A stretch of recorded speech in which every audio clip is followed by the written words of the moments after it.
একদম হিরো। দেখুন বন্ধুরা, চলে এসেছি আজকে পৌষ সংক্রান্তির দিন কিন্তু বন্ধুরা। আর মনে হচ্ছে ভাবি জামা প্যান্ট পরে কি শ্বশুর বাড়ি যাওয়ার জন্য কি একেবারে রেডি হয়ে চলে এসছো নাকি? হ্যাঁ, তুমি গেলে কি করে হবে? আজকে পৌষ সংক্রান্তি, আজকে পিঠে হবে সাথে। ও তাই তো দেখছি যে দোকানে, দেখুন বন্ধুরা দোকানে সকাল সকাল এই যে সব কাস্টমার কিন্তু এই যে ভিড় লেগে যাচ্ছে, দেখুন সব এক এক করে। আমি জানি আজকে বেচা কিনা হবে না, আজকে তো সব চলে এসছে, এদিকে শেষ আর এইটুকু বাকি। দুটো মাল শেষ হয়ে গেছে। দুটো শেষ হয়ে গেছে, সকাল কিন্তু এখন 8:30 বাজে, এর মধ্যে দুটো শেষ। দেখুন আজকের দিনে পৌষ পার্বণ, সব কষা করে মাংস আর সাথে পিঠে নাকি? পিঠে পাঠা নাকি? আজকে বলে না পিঠে পাঠা। আচ্ছা, পিঠে পাঠার দিন।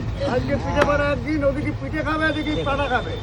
মাংস কিন্তু একদম একের মাংস দিচ্ছে, আর সত্যি এইসব মাংসই দরকার। ও দারুণ কালার, দারুণ মাংস। কাকা ঢুকিয়ে দিলাম কাকা। একদম কাকা, তোমার কাকাকে একটু যত্ন করো। এই সময় এই ছাঁচের পিঠেগুলো করে। হ্যাঁ, ছাঁচের পিঠেগুলো দেখি যার সাথে মাংস, মানে হাঁসের ভুনা কষা করে একদম দারুণ দারুণ লাগে। দেশি মুরগি বা এরকম দেশি খাসির মাংস, একদম দিল খুশ হয়ে যাবে নাকি? হ্যাঁ, কাটো দেখি।